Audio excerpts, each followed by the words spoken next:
I want to officially welcome you all to the Open Future Forum, Day 3. This is the last of our sessions on this incredible journey. I will say I feel changed in 3 days from the experience. For those of you just joining, I know that you don't have context, but for those who've been on the journey, it has been compelling and transformative to host a global dialogue. And I don't mean global like from all around the world, which we've had at least 25 countries represented, but global in the way of worldviews and perspectives and experiences and stories and strata. And it's just been so rich and practical with, very clear demonstration projects, initiatives, solutions, what's happening, but also meaning making. So many of the conversations, I'm still sort of working with one around intergenerational coherence that I cried at. So the tears are right at my throat because it's also so much meaning making that's happening, context of a shared commons with this diversity and expression and bounty. There's something so beautiful about seeing the common threads and just being together in this journey at this really pivotal, transformative moment of our species.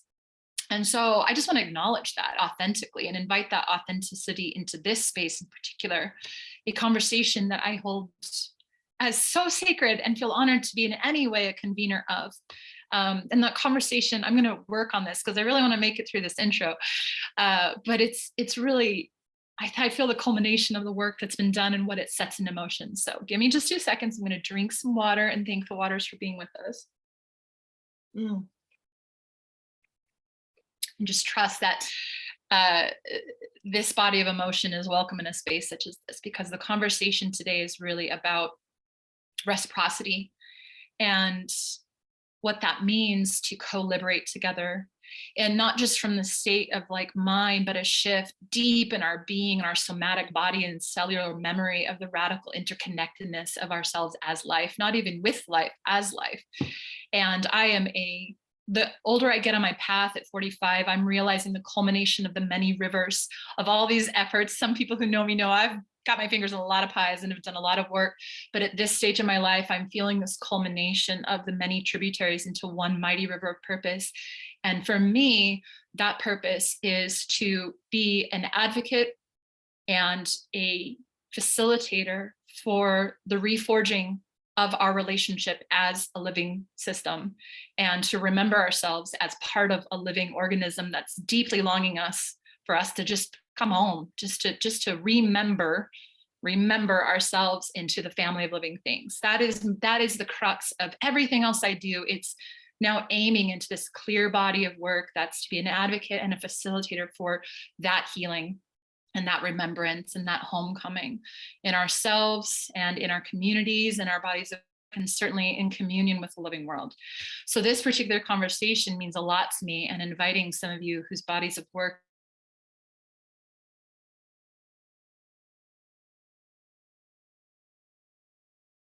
I froze for a minute. It's an honor to host you, those who are also on this path, and that this is your life's work as well. With that, today's conversation is centered around planetary reciprocity, both from the angle of, stewardship, land stewardship, and what that truly means, not land ownership, but the liberation of the commodification of land, and what does stewardship even mean, to the conversation of sovereignty, particularly Indigenous and peoples of place sovereignty, Black sovereignty, Hispanic sovereignty and agency of people, of all colonized people, and the release of power of those like myself who are part of a colonizer foundation. And so it's also about sovereignty and the right and agency to act on our own behalf as peoples of place. And then it's also about the rights of nature, and it's about the non-human world, and it's about the co-liberation with the living planet and recognizing those voices that are often so misrepresented and unheard, whose cries go unheard because the language is different from ours. And isn't that part of the whole trauma, is these ways we can't even communicate to each other because we don't know how to listen to each other and to speak to each other in a way we can hear. And that goes for me for the living world as well, that's talking to us all the time and lonely and isolated because we don't know how to talk back as humans. Some of us don't know. We're learners. And some of you know deeply, and I'm excited for you to share your wisdom around that. But that's the framing for today's conversation. I do want to see if we can hear as many of the voices that I invited to the conversation as possible to share your story and your relationship with these concepts of, the rights of nature and co-liberation and sovereignty and stewardship. And there's so many perspectives to share here. So I'm going to put my thank yous to usually we do our co-convener thank yous. I'm going to do them in the chat because I just want to get to the voices and acknowledge all the people who made the Open Future Forum possible. So many partners have joined us in this effort, and we're just really honored by the work that's been done and the work that you all do. But with that, I'm going to hand off the mic, and I will be calling upon some voices, but I feel called to call on Iniquilipi first, from the Guna peoples in Panama, if you don't mind, Iniquilipi, just jumping in, but just sharing anything that you feel is on your heart around this concept of sovereignty and stewardship and rights of nature, and just anything you want to share from your perspective, I would welcome. Anna, when I can. Hello, everyone. Yes, I'm Iniquilipi from the Guna Nation in Panama. And this topic actually is really important for us as indigenous people. I know almost we share the same reality in Aviala and all over the world.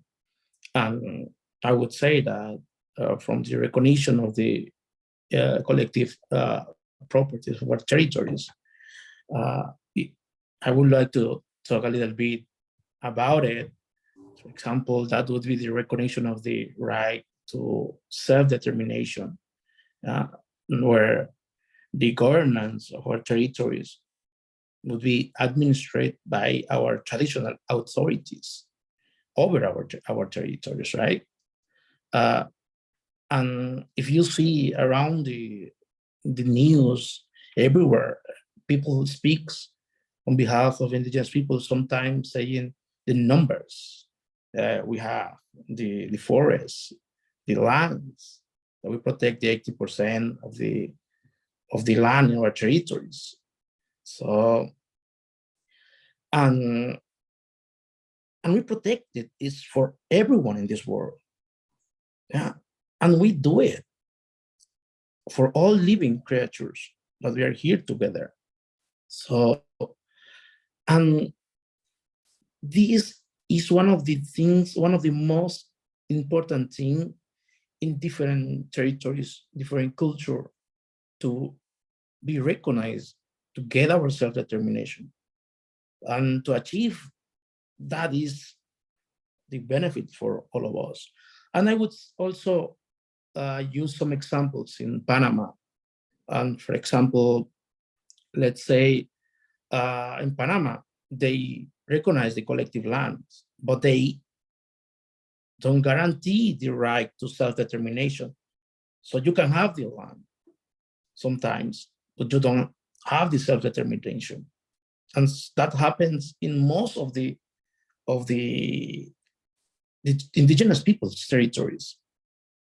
So, and even the other side, a lot of my peoples, they even don't have that right. But even that is written in our country and our constitution, and also recognized by the Organization of the American States, or even in the UN Declaration of the Rights of the Indigenous People. But it's written, but it's not happening. So, and imagine one of the articles says indigenous people have the right to self-determination by virtue of the right to freely determine their political status, to freely pursue their economic, social, and cultural development. It's UN Declaration. And another example that I would like to share with you, brothers and sisters, is my territory, Cunayala. Cunayala, we have stories since 1871, 1925. We fight, we made a revolution to get our rights. No one gave us like, take it, you have it, you deserve it. We have to fight. So it's one of the examples, and that can show how we have been managing our territories. Also, people who have been affecting our natural resources, we could manage from our like worldview, how we can punish, how we can confront. And this is one of the examples that we have also here in Panama. Yeah. And the importance of the rights of the territories here in Panama. And also we count allies, for example, diversity that supports those processes based on the logic that the territorial governance is the expression of our people, of self-determination. So, and also I would like to add a little bit also that we need to learn from the past. We can be planning for the future in a positive ways, respecting each other, respecting our Mother Earth. We all need to be involved on this project to protect our Mother Earth for the future generation, because in the end, this is not ours, it's for the next generation. So we cannot take all the resources just for this moment. We always need to think in our future generation. Thank you. Thank you, Iniquilipi, for opening us up, and such a profound, that agency. It's powerful to remember that something can be said, but until it's put into action and recognized and honored and respected, there's still a struggle that placates this idea of liberation, but it's not people's lived experiences. And there's a real gap to continue to aim towards resolving together, and reconciliation is a huge part before we can move forward. And acknowledgement is a huge part before we can move forward. So I really appreciate your share and your words, and so grateful for you to be here from Panama. And I see that Jessica has a babe on her. And as a mama who knows that sometimes your babes surprise you and they may be sleeping peacefully and then wake up, I feel like I should invite Jessica in case in any way she has to go. But I love that you have your baby here, Jessica, and that feels really sweet as a mama, just to feel them in the space, because Iniquilipi named this future generation. And I know every single person in this room understands that that's really what's at stake and what we're in service to. So Mama, if you feel like sharing for a minute, I would welcome you to introduce yourself and share some thoughts. Thank you. You are so sweet, Jamaica. Thank you. And I realize as I go through all the faces, everybody's really bright. And I realize I'm in a dark cocoon here, enabling this child's sleep. I am actually going to ask that Nathan go first, if he is going to go, because I think that his context and the history that he provides will kind of set up a real stage for people to dive in. And then selfishly, Iniquilipi already sparked so many ideas, and I think Nathan ultimately will do the same. And so if that's okay, Nathan, with you, I would love to sort of for you to set the stage to bring us to this part of Panama, to your work the last 20 years, and then maybe I can build on that, if that's okay. You're on mute, Nathan. Well, thank you, Jessica. I'm very touched. As a grandfather, I was just ready to go over there and help rock the baby, and so you could speak. And thank you, Jamaica, for setting the right context. And my partner, my brother, Iniquilipi, with whom I've shared so many adventures, it's a pleasure to share this moment with you, and Mariana, who has worked so much with us. So it's a homecoming to be here. I guess what I most want to share with you is really the privilege of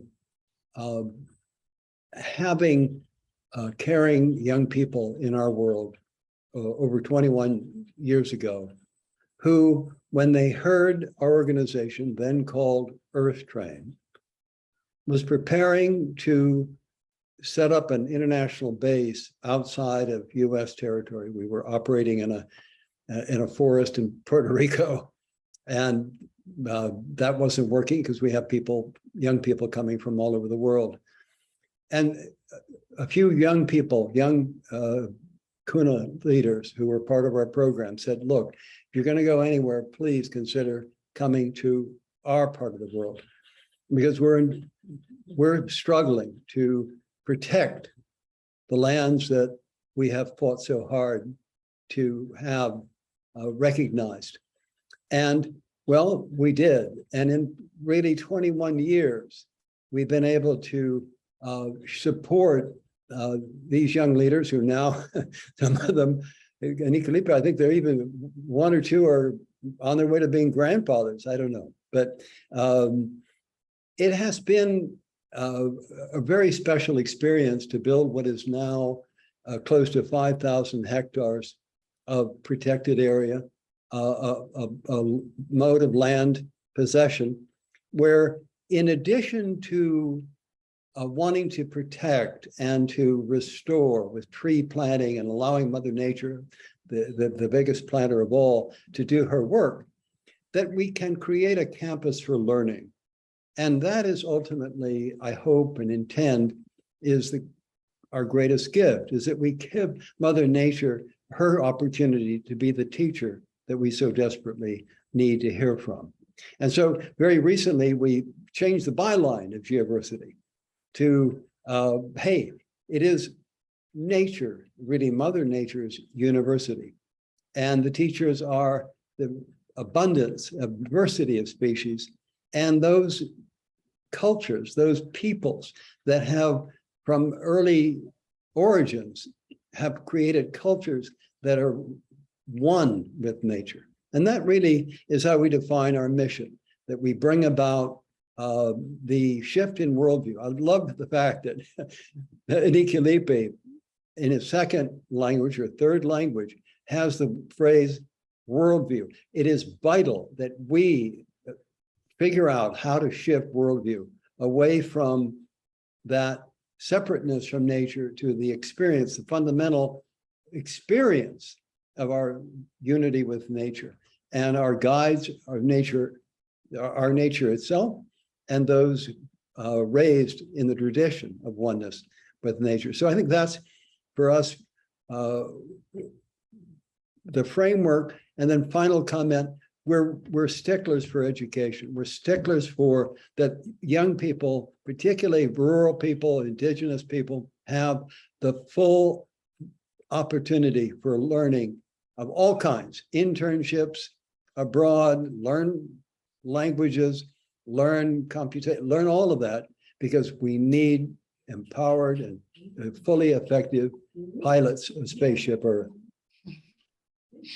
Nathan, thank you so much. What comes up so much is this concept of eco-literacy and the unlearning, you know, the movement of unlearning and remembering. And I love that. I think that holistic sense of learning, not only education, but learning is something that you're really dedicated of. And I love the work that you do at Geoversity. We're excited to explore birthing some partnerships together, because I think this eco-literacy is something that's so inherent to so many, and yet so many people, it's like what we're learning is so perpetuating the existing construct. And until we unlearn and learn what's truly vital that we learn as a species, I'm afraid we're just going to continue to perpetuate, and our youth are going to continue to be in a technocratic dystopia instead of a living, abundant world that's theirs, really to be the stewards of. So thank you, Nathan, for the work that you do. I deeply appreciate it. Jessica, I'm ready. Did that spark you? Okay, thank you. Yes, I'm ready. I think I'm ready. And my husband and 5-year-old are outside doing rough and tumble play. So if you hear screams, that's what that's about. Welcoming That or the cicadas. Yeah, there's just a lot of noise. So I actually I haven't had the pleasure, I haven't joined you, so I don't know a lot of people on this call, but One thing that I will share about myself is that my taken surname, Wakauma, is my oldest Incan maternal last name. And it means cabeza de vaca, or heads of a cow, right? And in my own sort of journey of learning about my past, I realized my mom is half Incan, indigenous Peruvian, half Southern European, later converted to Judaism, now a fundamentalist evangelical Christian. So it's a big, we have lots of things going on. But what I realized is that when I came to Panama, I came to the Madroño, the Mamoni River Valley, the place where Nathan has worked the last 20 years setting up this preserve and sort of helping stewardship and enabling regrowth of tropical rainforests in the narrowest part of the Americas, right? My ancestors were indigenous people, mestizos, who became cattle ranchers in the Andes of Peru. And here I am in Panama, in rural Panama. I've been here since 2020, working with campesinos, right? So it's working with campesinos who moved here in what is the equivalent of the Homestead Act in the United States, right? So moved here for 20 acres and a mule back in the 70s or late 60s. In order to make a living, because other parts of Panama were losing water and they were not very wealthy. They were very poor, often not landowners, so came here. And then slash and burn agriculture, cattle ranching, and aquaculture cultivation is kind of the main causes of deforestation here in the area, in an area that is adjacent to the Guna people's land in Cunayala. Right, so Nathan, the Mamoni Valley Preserve, and specifically Central Mamoni, is kind of a buffer between the Guna people and the campesinos. And my neighbors, my community, are now the campesinos. It's really a place where cultures meet. So what's interesting is that in my work here in the Valley in the last 2 years, and I've worked with the Fulbright program on conservation. I've worked in partnership with University on a European Union funded grant where I did community organizing. And now, Nathan, this might be news for you, where there's a nascent initiative, the Madroño Sustainability Fund, and we're really working on the ground, starting with the belief that communities in Madroño want to be the keepers of clean water and air and fertile ground. Right. And so our efforts really start with that belief. And I'm working primarily, not exclusively, but because these are my neighbors on the side of the continental divide, right? I'm working with campesinos, and I really do believe that they want this, even if they're cattle ranching. It doesn't really matter. And so I want to share two things, sort of two reflections that came out of the conversations that have just happened. One is, in one evaluation of a conservation project here with myself, Geoversity, and Euroclima, what would have you could consider it one of the failed communities because they didn't actually do the project. But in the evaluation, the evaluator came and she talked to a person who outwardly is very, very against anything related to conservation, and he goes, there's actually two conversations. The first one goes, yeah, I understand that we can't cut down trees, but like, what else am I going to do? This is what I've done forever. Like, this is, his gift from his parents, how to cultivate corn in this way, how to build with this material, right? And so, and he says, let's work together. Like, I'm open, and that was really interesting. And then another guy similar, and I sit down with him and I go, his name is Chendo. I go, Chendo, you don't care about clean air? Like, you don't care about clean water? He's like, yeah, I do. And I was like, so we're on the same page. We're really on the same page, And that was kind of a moment for me of sort of realizing, and again, I'm talking about land stewardship, not from an indigenous perspective, but rather even from my heritage, which is people who are partly indigenous in some way, shape, or form many, many years back, but whose practices today are not sustainable. So that's the first kind of observation. And the second one, and an observation that kind of guides my work on the ground, which starts with human capital and the potential and leadership locally in this campesino community to become better stewards of their own land. And the second one is actually a masculine and feminine thing. Nathan, I hear you all the time talk about Mother Earth, and Iniquilipi, you talk about Mother Earth. When I talk to my neighbors, the mother doesn't resonate, it's the father. It's a very Catholic, a very Christian community. And I'm just gonna do a little side note. My daughter is 5 and we saw Moana together. And afterwards, Moana anyways, it doesn't matter, it's a Disney movie, but afterwards she asks me, Mom, ¿quién era la primera madre? Who was the first mother? And I was so proud of her. I was like, yes, that is the right question. You know, I was like, I have no idea, but yes, like, this is the right question. When I talk to my neighbors, if I talk about Mother Earth, I'm kooky and kind of outsider, and that doesn't resonate with anyone. But if I talk about a person's responsibility to be a better patriarch for generations to come, that really resonates. You know, and so I thought that was really just in my own sort of experiences of the masculine, feminine, and the importance of intergenerational transfer of wealth. If I go to my neighbor like, do you want to be a good patriarch and like pass black gold, like fertile soil to your children? Like, nobody's going to say no. Everybody's going to agree, you know? And then the question is, so then my focus now is, how do I invest in sustainable economic opportunities and then enable access to information, knowledge, resources to adopt more sustainable practices, right? So anyways, I'll stop there, but I'm super excited to continue the conversation. Thank you, Jessica. Yeah, I feel like it is an ongoing conversation. I'm happy to seed here and water well the community, diverse, dynamic global community that's finding each other to not only have the conversations, but to do the real work of interchange. And then how from our interchange, we're showing up in the world to support the interchange of other souls, because that's really what it's about. It's not changing anybody else. It's doing our work and then reminding everybody else that they have their own work to do as their own souls, sovereign beings, integral and sovereign. We're here influencing each other, but it's our work. And I appreciate so much the share and how you phrase that with the matriarchy and the patriarchy and these sort of concepts of co-liberation.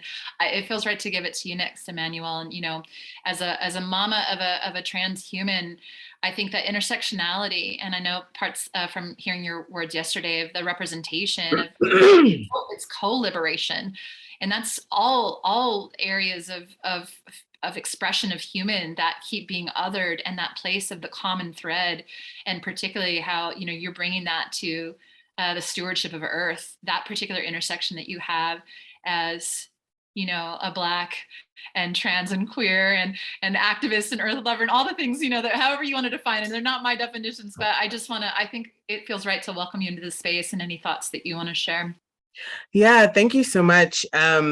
It's so interesting to be in more land stewardship spaces and to try to locate myself, right? So I feel like I am a person who really lives at the intersections and then comes from diasporic peoples, right? Whether it be Black peoples as diasporic, whether it be queer peoples as diasporic, or whether it be trans people. And I think what is the really interesting thing about the work that I've engaged as a very new land steward connected to land is the journey for searching for home and place, and how that is shaping a new generation of land stewards, right? Like land stewards that are not necessarily rooted or connected in these generational ways that people have been speaking to so far.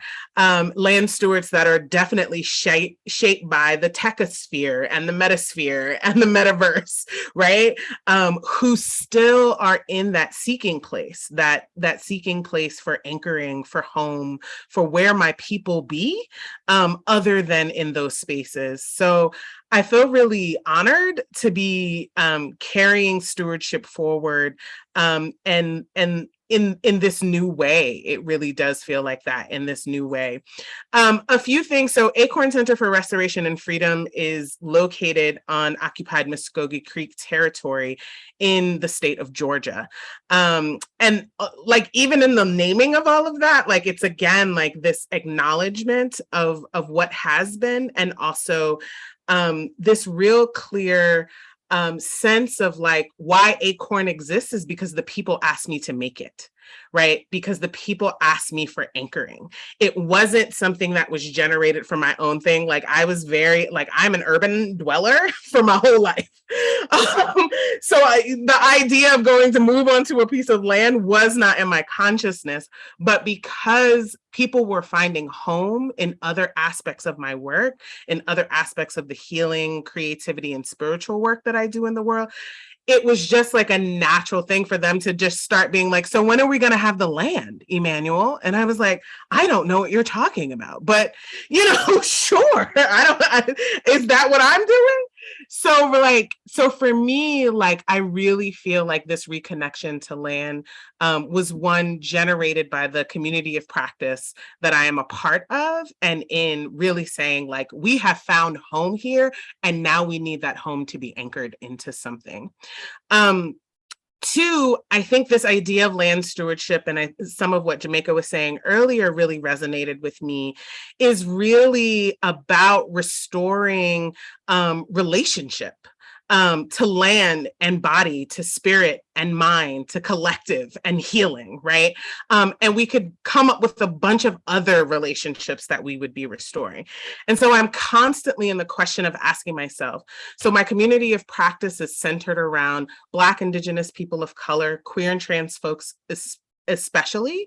And I'm always asking, what becomes possible when we restore those relationships? What becomes possible for our ability to face the systemic oppression that we face on a day-to-day basis with those relationships restored, with our wholeness intact? And so really the invitation to the land is an invitation into restoration, into restoring our relationships, into restoring our sense of wholeness so that we can be the best we can be as we have to continue to face the conditions, right? I don't live in a community where it's like, if we just do these one thing, then that's it. Liberation is here, right? There's many, many things. So really trying to get us to be like, if I am individually able to face whatever the conditions are, and then in community and collectively face whatever those conditions are with my wholeness, then what is possible? And then the last thing I think I'll share is, like I said before, just starting off this work, like this work started from the intersections of healing, arts, and spirituality, right? And then now adding in the land piece, it's sort of like supercharged all of that. And so really being able to give people permission to actually heal the generational trauma that has come from chattel slavery, indigenous removal, extractive capitalism, but to invite people to do that healing with the land, right? That the first thing, as a note of personal story, the first thing I did when I started to steward this land, and why I knew I was not going to ever be an owner, was I started to do prayers and rituals that I have no idea where they came from, quite frankly, to release the land back to itself, to take it from underneath, right? I have a no-kill policy on my land, right? So all of my neighbors know that they can't kill anything that's actually on my land, right? Because it's been generations of killing the things on the land. And I was like, I don't think we could do that anymore, right? So being able to really be like, yes, me, like restoring myself and like healing my own trauma, but also actively participating in supporting the healing of the land in these ways that are really profound. And I feel like that's being transmitted through folks being able to come to the land and do retreats, and learning and seeing and being, and me telling the story of the land in forums and spaces like this, and really providing, again, this like new generationship of stewardship that are absolutely seeking home and anchoring place. Thank y'all. Boom.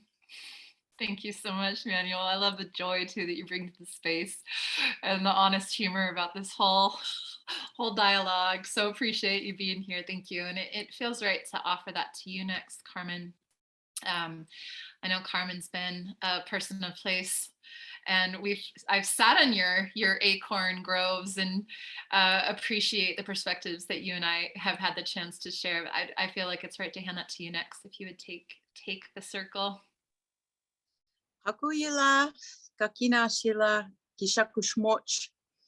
I just want to give a greetings to everybody for your participation. And this is the first forum or panel and forum that I've attended for the last, for these 3 days. But I feel that it's very important to have a presence, and I trust Jamaica also in her invitation to participate. It's so powerful how everyone is in their work, everyone is in their medicine, and to nurture that medicine within yourself, because your place is wherever you physically are, right? And I understand and feel the compassion for those that are trying to, and also are currently experiencing the struggles of attaining just the rights in order to occupy and work within their space of their traditional lands.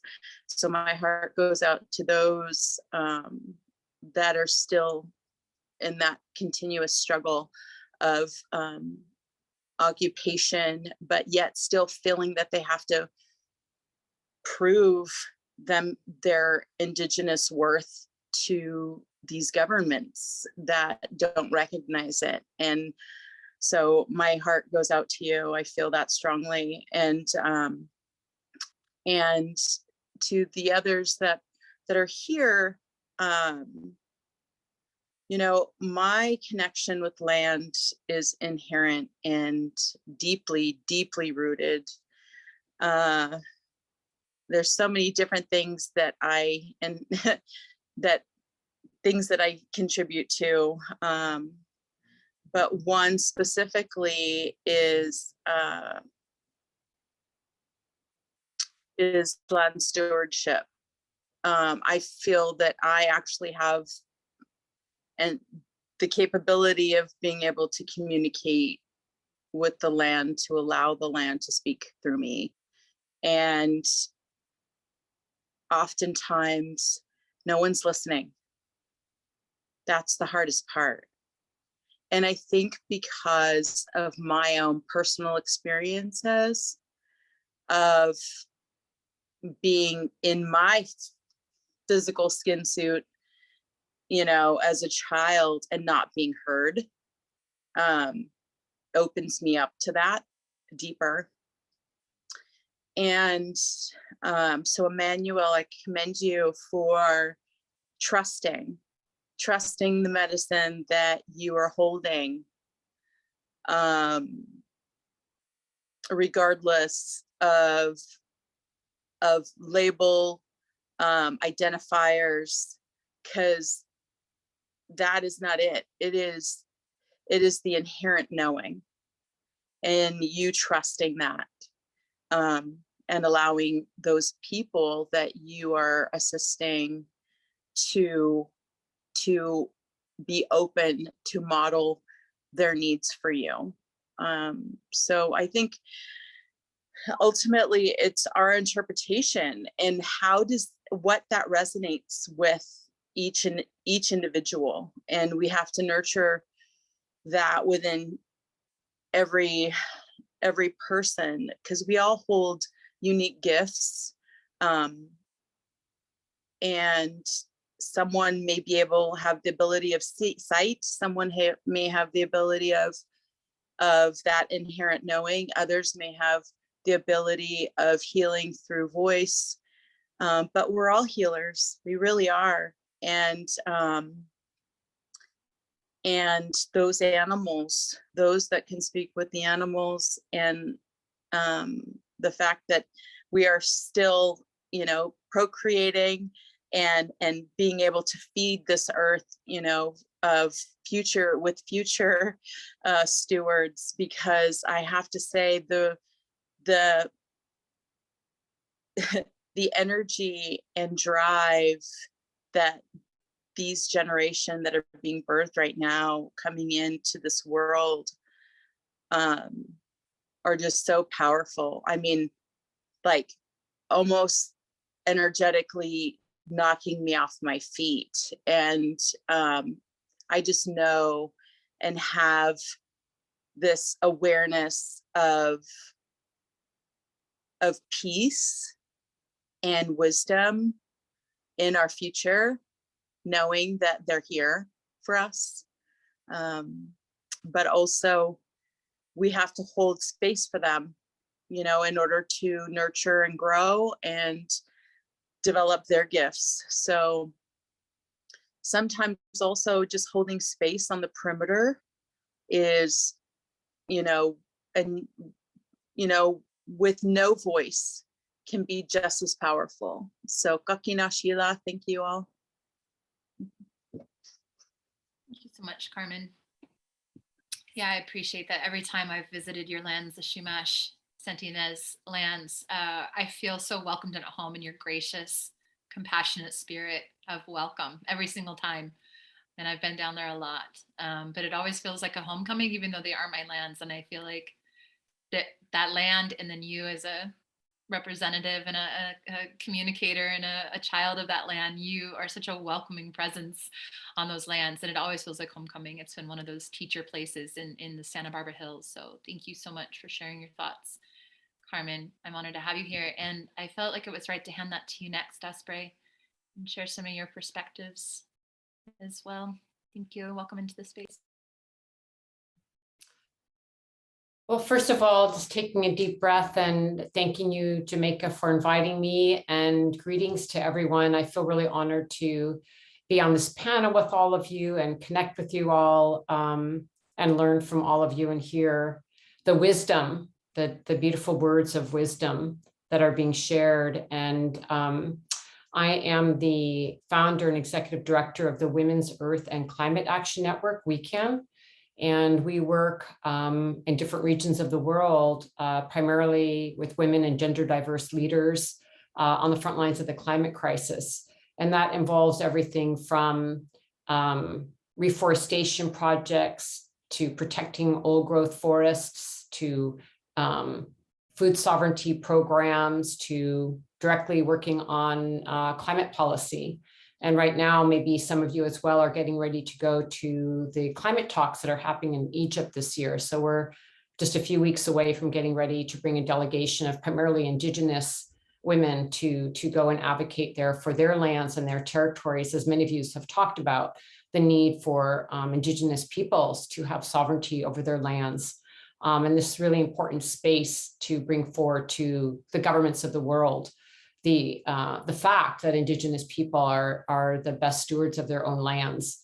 It's the morally right thing to do, but it's also factually true that 80% of the biodiversity left in the world is in the lands and hands of Indigenous people. So it's also very practical for our collective survival.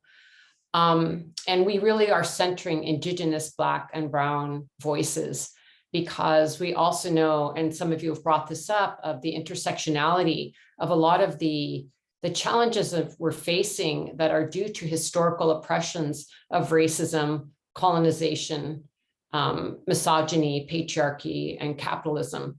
And we use these terms, but they actually really mean something. And so I feel like part of what's happening is we are dismantling, really actively working to dismantle these very oppressive systems that have got us into this condition where we're all trying to heal, working with our trauma, trying to get home, wherever home is, and belonging.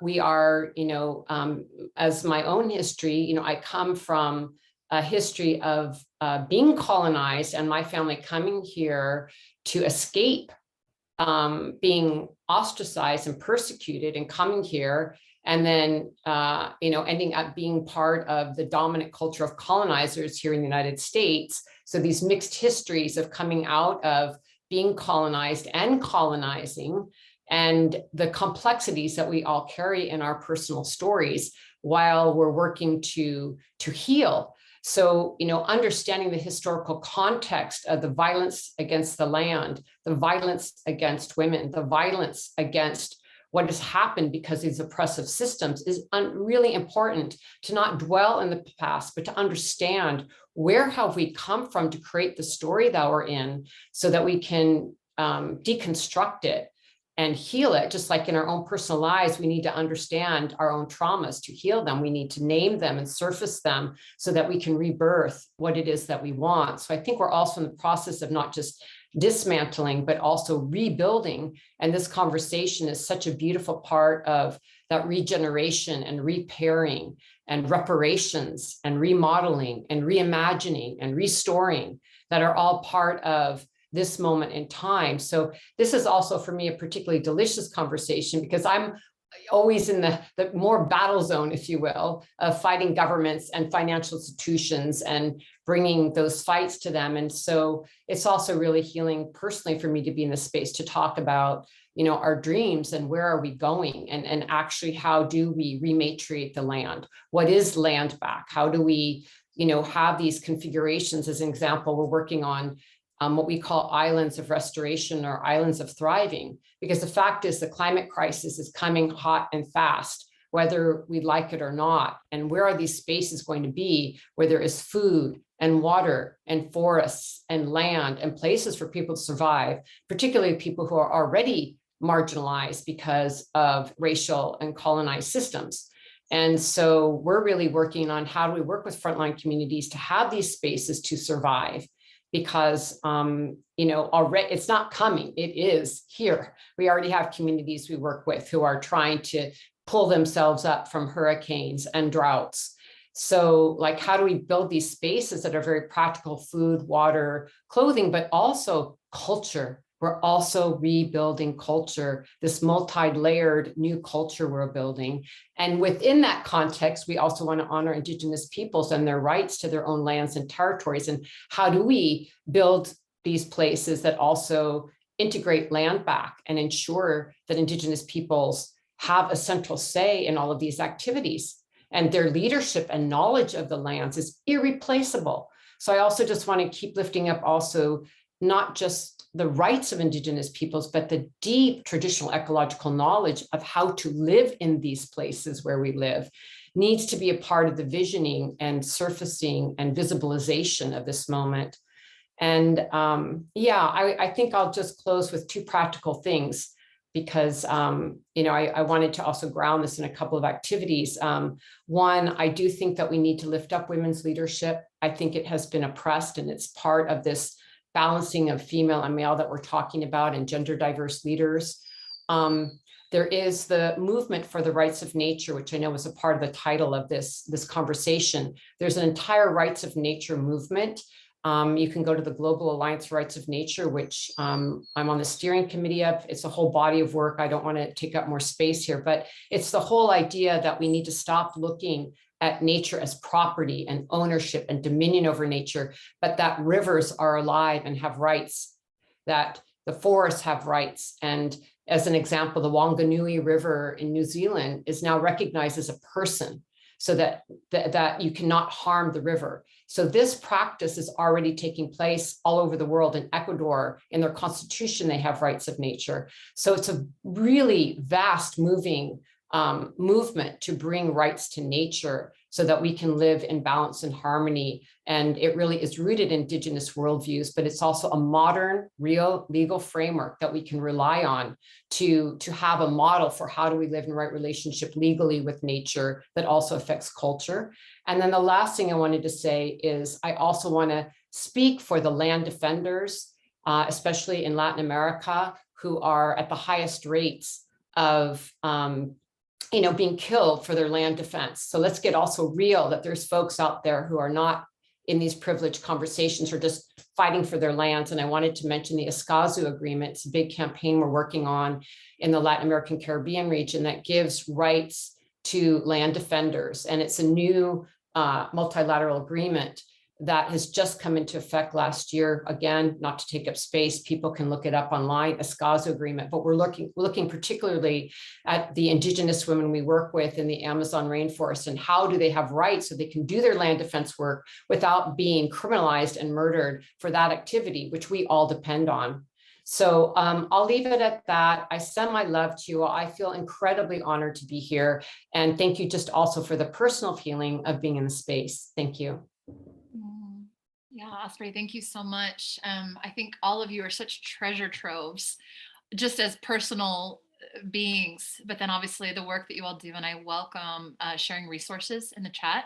I think it's really important that we co-resource. There's so much that I would love to learn more about all the work that you all do, and for you to know about each other, even if this was one thread of your meeting and weaving, just knowing that you're connected and in service to some of the very same issues and challenges and love, that passionate devotedness to the work. I would love for all of you to get to meet, even if it's just to see each other's work in the chat. But thank you so much, Osprey, and it feels right to hand that to Atossa next after you've shared. So thanks for being here, and I'm excited personally to learn more and get involved. But Atossa, please, I would welcome your share. Thank you, Jamaica. It's great to be here. And hello, my sisters and brothers. I know some of you and new ones I haven't met. I'm grateful. I'm calling from Ecuador, Quito, Ecuador, indigenous territories of the Quichua and many other nations here. And yeah, it's been my life's joy and my life's work to be an ally and constantly say, how can we be better allies to indigenous peoples and all life, really? How can we be allies to forests? My personal story is not that relevant, although I was an immigrant that left Iran during the revolution and was dealt with a lot of hostility at the time that still isn't popular to be from Iran. But I was searching for an identity that fit, because I also recognized that the fundamentalist Islamic oppressive to women and what's happening today wasn't me either. And in that search, I learned about the Gaia hypothesis. Literally first week in college, I got the booklet around Gaia, and like light bulbs flashed in my eyes, thinking, oh, wow, I am a living cell in a body of a living earth. And, that image and that's that understanding, that epiphany of earth being alive and being us being part of a web of life, that we are nature, we are not fighting for nature, we are nature itself defending itself, was what helped me basically find my purpose and then literally understanding that the Amazon is a vital organ of the biosphere moved me to devote my life. And so I've been doing this work since 1990. And it's been truly an honor to get to work every day in being a good ally and basically learn from and receive guidance from indigenous peoples and local stewards. So my contribution here today, there's so much rich contributions being made. I wear many hats. I'm the founder and board member of Amazon Watch.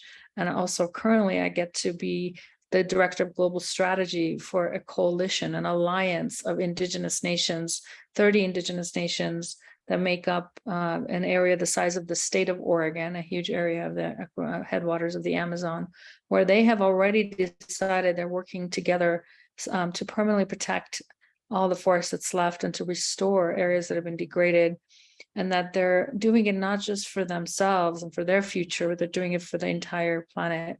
And this is important right now, given the tipping point of the Amazon that we're there. And of course, like my sister Osprey said, they're doing this work at great risk to and sacrifice to themselves and to their families, to their everyday lives. And yet I think that what's the power that indigenous peoples have today to really shape the narrative and shift paradigm is one of the most important, I think, hopeful things that we have for getting out of the mess we're in. Indigenous peoples are fighting for their territories and they deserve our allyship. We also recognize that they're beacons of guidance for how we get out of a mind frame that was earlier mentioned, a mind frame that puts us as dominion over the earth or separate from the earth, to one that is where we see natural resources as when we see the earth as natural resources instead of seeing earth as a living system, and seeing forest is alive, rivers is alive. And one of the joys I also have, along with Osprey, is to participate in the Global Alliance for the Rights of Nature. As you heard, this whole framework is making nature subject of rights instead of an object that can be, where harm can be regulated. It's a subject, nature is a subject of rights, just like any person.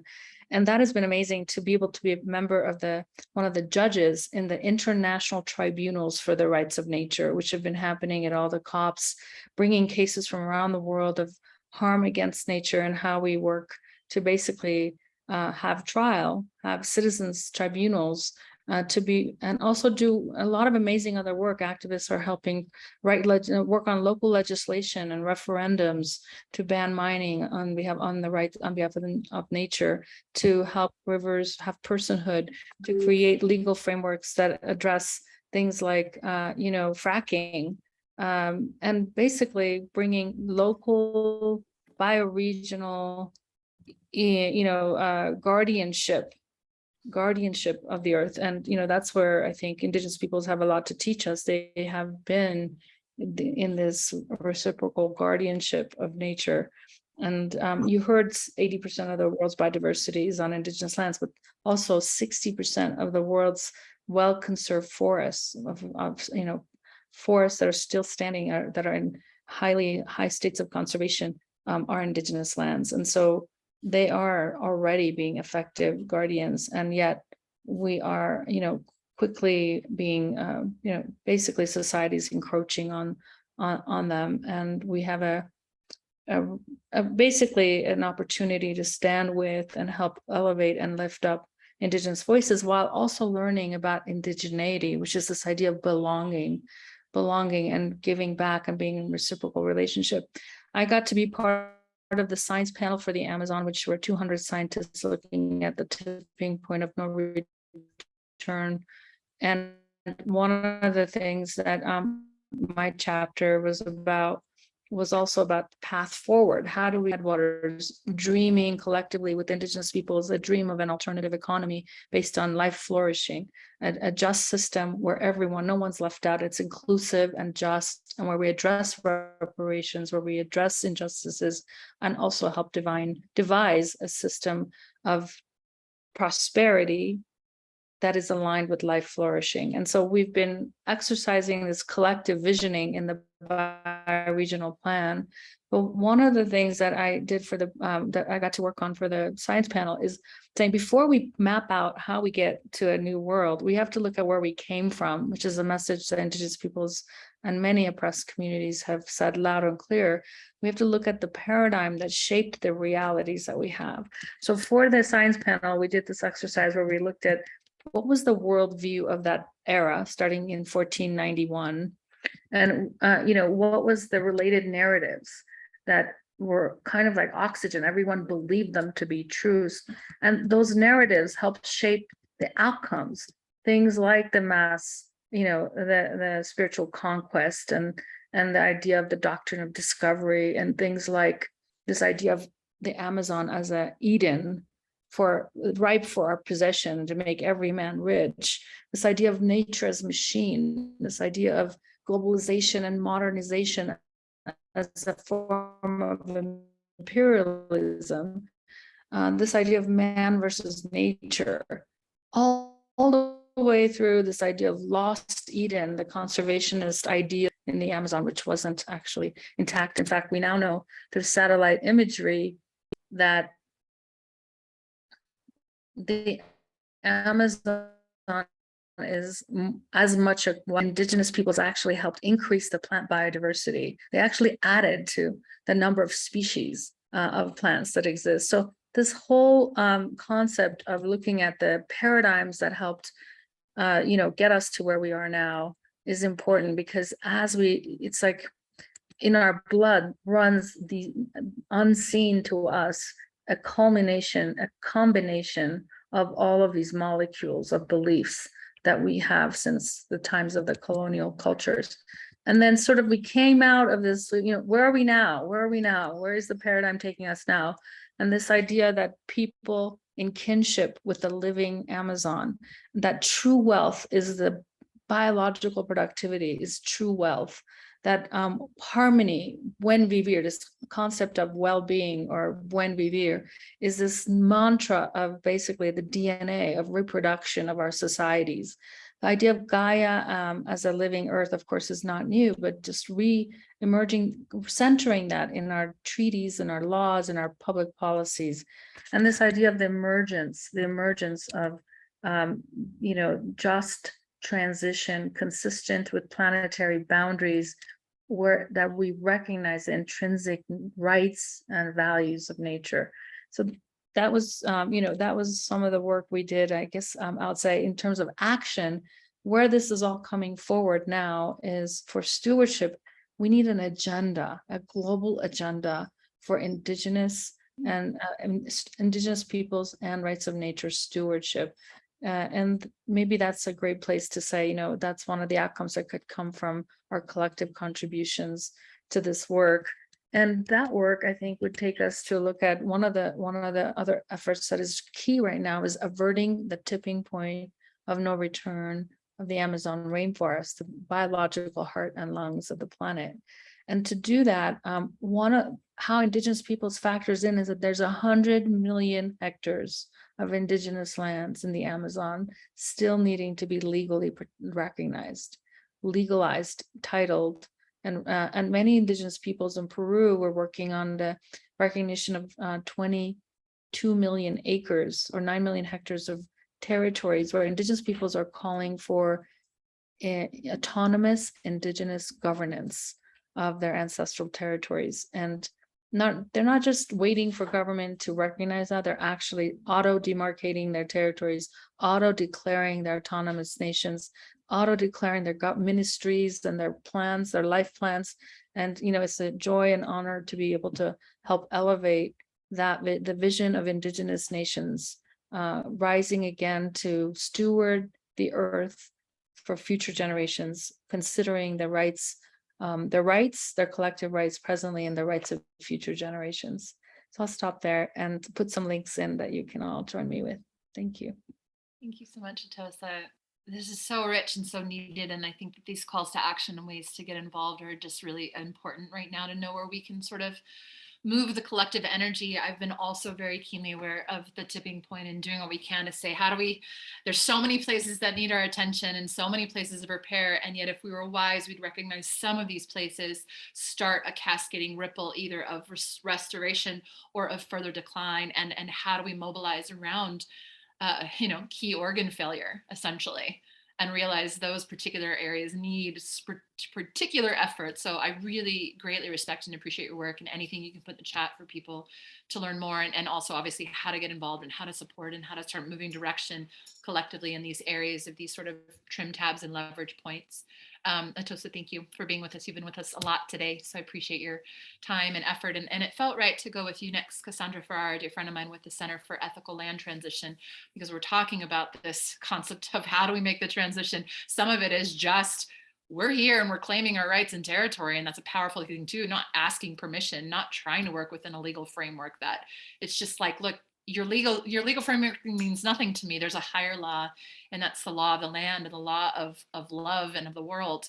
But there are people also looking at how do we work within laws and structures to transition and change. And I think that's some of the work that you're doing, Cass, so it felt right to ask you to share next. And I want to be aware too, I know we're rounding the bend on time, so I'm trusting us to keep it poignant and lean for the next few shares to make sure we get a couple more voices. And thank you, Cass. Absolutely.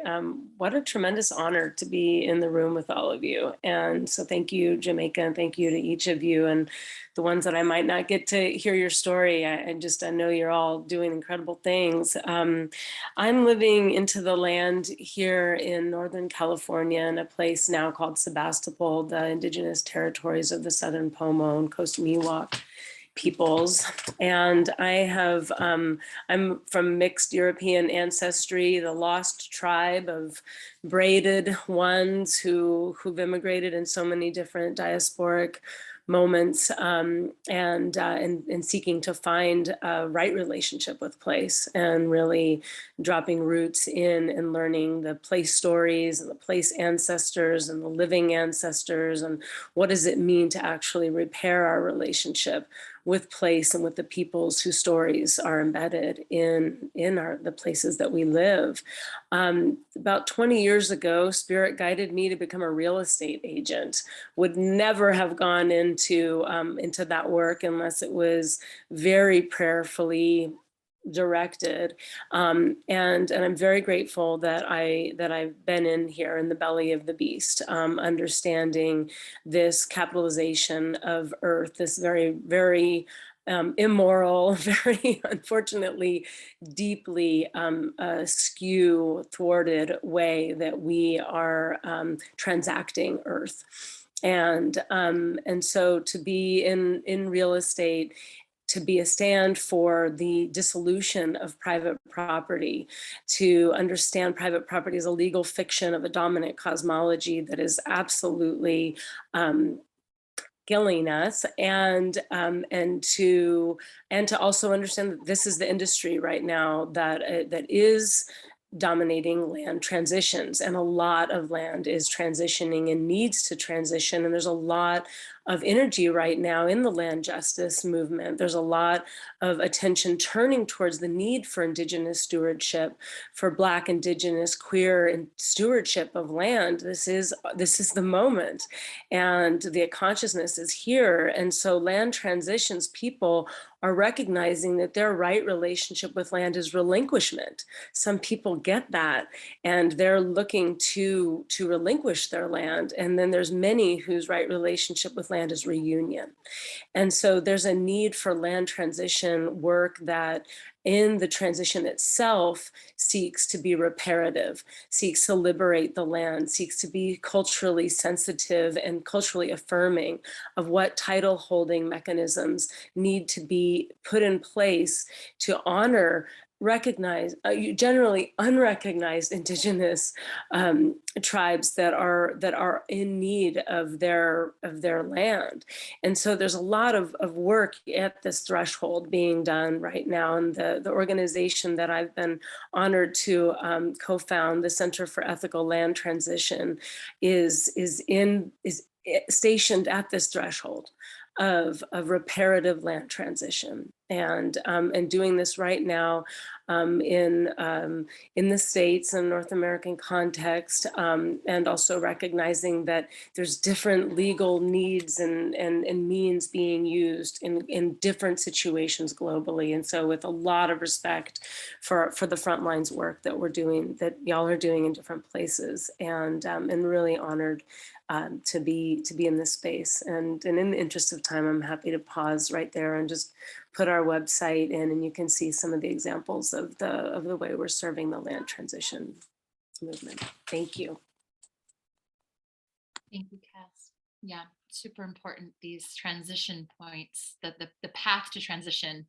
You know, it isn't just to make the leap. Sometimes it is. It's just to live in the paradigm. But sometimes the work is to figure out how, as the system is crumbling and the paradigm is dismantling, how we walk a bridge to sort of become the next paradigm. And we all have our part to play on the spectrum of that evolutionary process that's happening, this rites of passage. So thank you for helping be sort of a midwife between the realms and working to weave between, you know, the colonizer constructs and the emergent co-liberated, you know, paradigm. I really appreciate your work. Thank you, Cass. Nathan, I'd love for you to share next. And again, we're going to try to keep it succinct and hear from all voices today, but thank you, Nathan. Thank you so much. So my name is Nathan Liu. I am the executive director of Mongol Tribe. We're a 501c3 based out of San Diego in California, Southern California. And I have the honor of caring and nurturing for some land in Palomar Mountain. We have an oak forest that we have been caring for and applying traditional management strategies at. The oaks in Southern California are currently being attacked by a beetle from Arizona that's resulting in very quick deaths, sometimes as quick as 3 years, sometimes as long and extended as 10. And, you know, combined with drought and some other challenges that we're having in our region, where, it's caused a response because of obviously fire as a big catalyst. So myself and a few colleagues have started implementing traditional management strategies as a method for addressing fire and forest health, while also my project brings me to the headwaters in Palomar Mountain, where we're hoping to restore the historic springs that were on site. And part of this care and curation is in nurturance of the forest. So we're in this manner spending time really hands on the land, counting the bugs that are on the trees, that kind of focus, and really just hoping to pilot a way for indigenous land caregivers to be able to take more opportunity to embrace their purpose in place. And so my educational background is in natural resource management. I studied fish and wildlife conservation at Oregon State, and I'm born and raised in San Diego. And so for me, my life has always been centered around coastal and wetland systems, and carrying up into the foothills and the mountains. And so I find that I'm in this very interesting intersection between land care and support of bioregional health, and also apprenticeships, right? Like I am training to be an arborist and a professional forester. And so I'm in process right now of navigating those, particular paradigms of access, while also embracing the indigenous knowledge that I hold as a mostly Southeast Asian being. My heritage is Chinese, Mongolian, Vietnamese, Japanese, Sri Lankan, Indian, Punjabi, and Peruvian.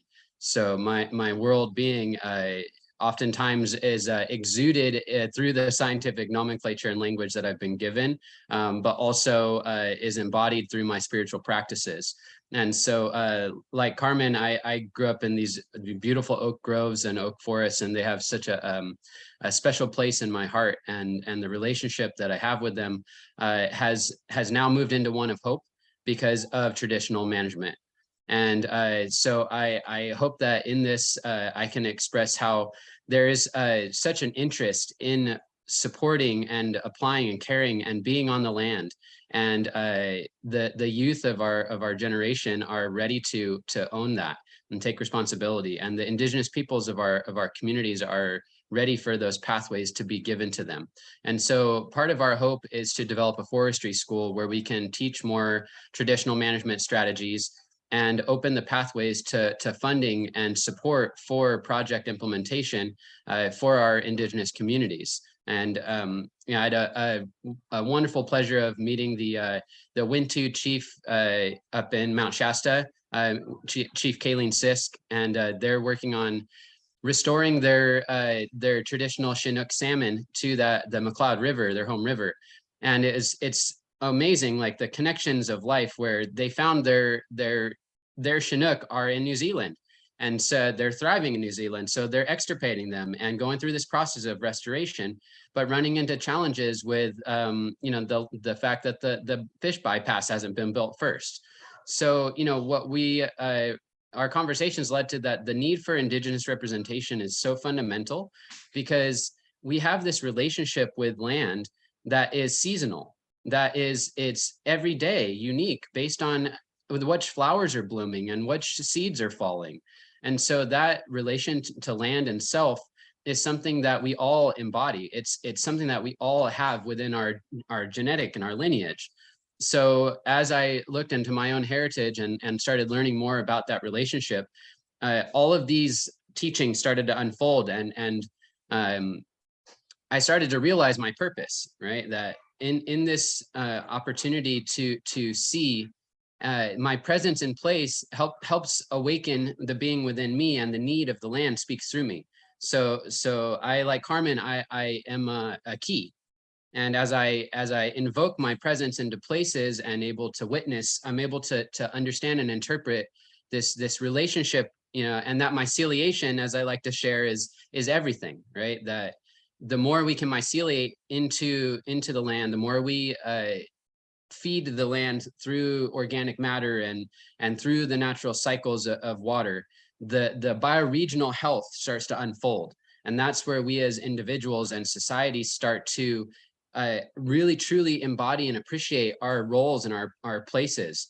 You know, the valleys where we grow our food require the rivers and the headwaters to be enriching and slow and nourishing. And so I'm really hopeful that our return to the waters and the land and our connection with animals like the salmon and the beavers and the reharmonization of our rhythm back to natural time, of lunar time, and that cycle of abundance that already exists within our being, the more we return to that matriarchy and embrace that knowing, I feel like the ripple effect is cataclysmic, right? It's abundant and overflowing, but it takes our support for our intergenerational exchanges. So I'm hopeful that our ability to find these places of teaching and storytelling and gathering of community and communion around practice will continue to happen all around the world. And know that in Palomar Mountain, you know, we all have a home here. And so I hope, you know, to see some of you out. I have had such a pleasure of connecting with, you know, such wonderful people on that land, and it's very healing. So I invite you to continue to find purpose in place and you know, support the youth and the elders connecting and convening and sharing stories. So thank you so much. Thank you, Nathan, for your beautiful work. There's so many things you sparked there, but I'm going to leave it for other conversations for us so we make sure we hear some other voices. But can we please keep all talking together and working and doing and being and gathering together, because there's so much there that I want to jump on. But for the sake of respecting time, and my voice has been heard plenty, Mariana, I'd love for you to have a moment to share your thoughts and your heart in this space. Thank you. Oh, Pamparios. Hello, everyone. Thank you for the opportunity to speak. It's such a privilege to be with such beautiful people who, I don't know about you guys, I need to put my hand on my heart right now. I feel like I invite you all to just do the same, because there's so much that has been happening within this conversation that has sparked inspiration, connectivity, and I think it's a fueling conversation, and it's one that I think we all need to kind of integrate within, you know, kind of somatically. I keep shaking for some reason when everyone speaks. I'm like, yes, thank you for being alive. And so I thank you all from the bottom of my heart. I thank your ancestors. I think the future children you're having in your own lineage and in the lineage of your legacy. Thank you so much for your work. I think it's beautiful that we're all connected here, and I feel it very, very much. Tlazokamati, thank you. I will quickly introduce myself because I know that there are so many other beautiful people that are doing beautiful work as well, and I want to give them the time. My name is Mariana Bandera Marin.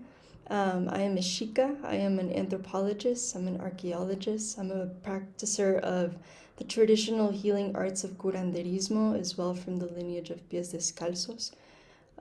You know, I think there's so many interconnective conversations that have been happening, but one that there's a couple of things that I'd like to just point out. I know that, you know, my brother Nathan here, he was saying how there's this interconnectiveness between like our own nature and the nature that is from like the external and the internal that needs to connect. And I think that's something that in my own healing journey I've realized to come into fruition, into like all of these spaces that, you know, have been screaming at me like, this is something that's really important, and if we don't do this, like understand like that we are not just our own natural cycles, but once we understand our own nature, we can understand that we are all interconnected, not just with, you know, the natural world, quote unquote, because in a lot of indigenous cultures, there is no word for nature. It's just part of us, and it's from within us. And so it's so interesting that, like, you know, as we're talking about different, you know, capitalistic and imperialistic systems, it's so easy to monetize land and the natural resources because we don't feel part of it. It just is, right? And so I think that's something to me that has been and become my life's work. It's been this interesting deconstruction of what it actually means to be nature, be a part of nature, and be medicine to nature as well. I think there's so many things that we intrinsically like know and are capable of, but I think in our society sometimes things just stop us. So, as also like my hermana Otosa, I can't remember how to pronounce your name, I'm so sorry, was saying that this belief of indigeneity is so interesting as well, because I've been studying under the guidance of Abuela Chica Huasochil here in Mexico, and she said to me, like, Mexica, the term Mexica actually means to be the citizen of the world. It's being a child of the world. It's to be indigenous really means this, to be in a relationship with earth and the sacred energies that give us life. It's air, water, fire, land, and I think that's something that we all have. My breath is air, my blood is water, my body is my earth, and to feel the interconnectedness of that and of the bigger picture, I think once we understand a little bit more, not just understand but feel, to really feel that and embody that, I think that's the cosmovision that will probably shift a lot of, it just comes from such a small little place, but it's like, oh, I would never do that to a lake or a river because that intrinsically also harms me. So those are kind of a couple of things that came out to me during this conversation, but thank you for everyone's work here. It's been really, really beautiful to hear everyone and their work and their life's mission and how it's all interconnected and, kind of like mycelium here, we're all feeling each other in some way, shape, or form. So thank you for, for your input into this conversation as well. Thank you, everyone. Thank you, sweet friend. Good to hear your words. And Amber, I'd love to hand that to you. We are going to stay about 3 minutes for anyone who can. And then as there's a closing session, a very short one. But Amber, I'd love to hear from you as well. Thank you, Mariana. Thank you.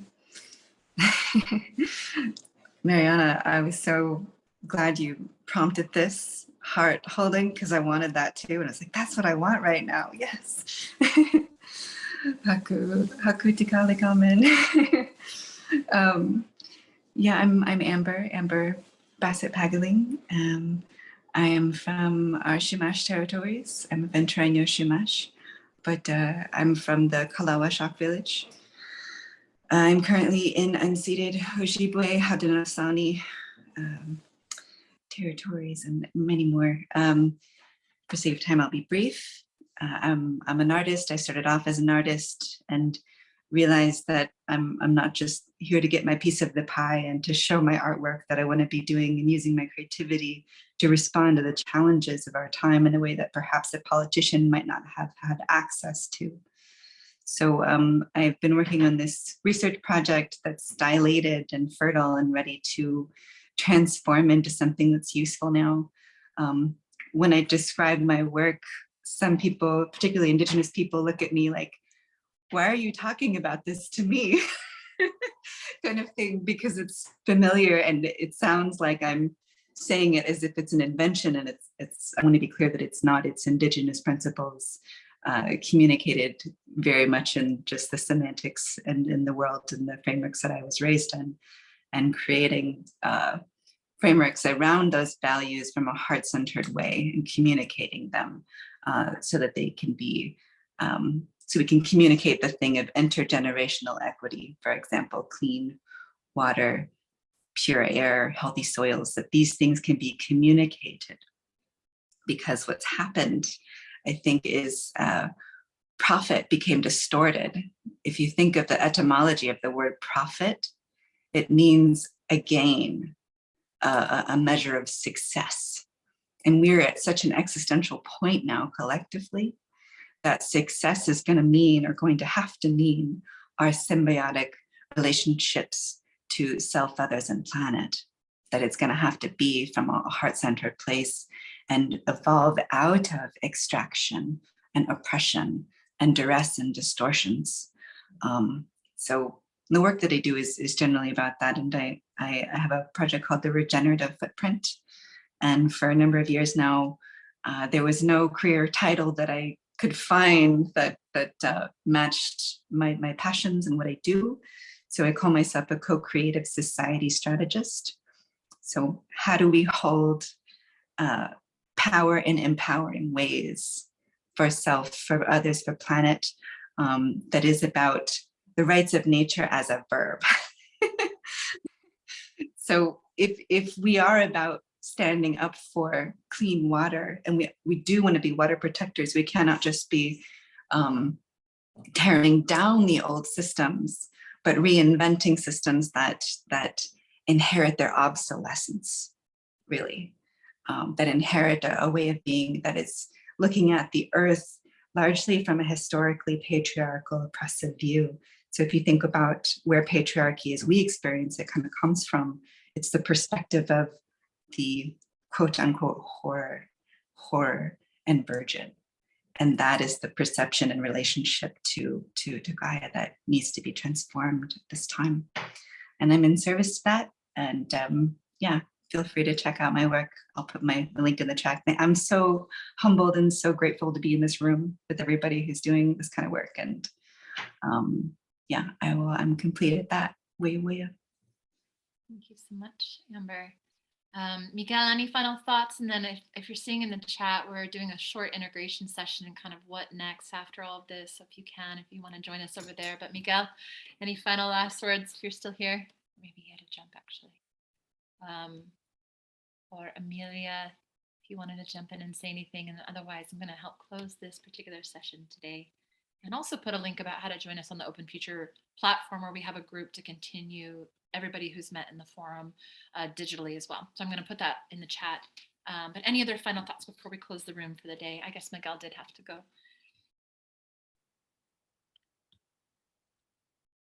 All right. Thank you, Amelia. I appreciate that. Then with that, I will close this particular session of the Open Future Forum, and thank you all just generously from the bottom of my heart. I don't think thank you doesn't feel like a big enough word right now, but that's the one I have. So thank you and gracias, and deep appreciation for just being here and sharing your thoughts. And even if it was short or longer, just your essence and presence here has been tremendously impactful and meaningful to me as a person. And it's been a joy to spend this time with you. And I hope that we can continue weaving together, as kin and allies and children and lovers of the earth. And I will say that one last shift, the idea I've been playing with lately is shifting from Mother Earth to Lover Earth. Not that she's not still our mother, but the multifaceted Earth and what would happen if we were all lovers with Earth, and the difference in relationship of reciprocity when it's not just your mama, you're like, the mama, but also like we are lovers in mutual reciprocity and sort of the ecstaticness of being in communion together. So Mother Earth, Lover Earth, we bow to you, and this is all for you and your children and your ancestors, and appreciating all the ones here with you today and for being here together. I'm going to end this particular session and just thank you. And if you want, come join us in the next session. And if not, bless your path and your way. And I hope we meet again and again. Ahui ho.